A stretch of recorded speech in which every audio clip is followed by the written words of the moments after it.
Hello again everyone, Truck CB Sales here with the performance report on this straight 10 pill Toshiba box. It's got two big pieces of iron in it. We're going to drive it today with this 220-290 box. Now this amplifier doesn't need no more than the drive from them 220-290s, okay? And really no less, and let me explain.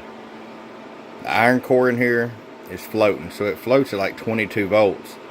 But in order to pull down around 15.5, 16 volts, you need to drive with something like 220-290s.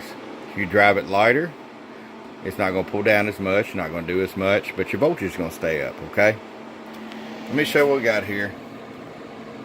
Good old Cobra 29. And we're going to drive it into the 2 pill and into the 10 pill. 1,000 watt slugging average, 5,000 watt slugging peak. Keying about 400. Hello.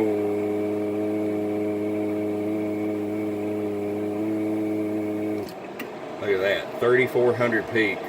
And pegging the 1,000 watt scale on the bird. Let's pull that out. 2,500 watt slugging average.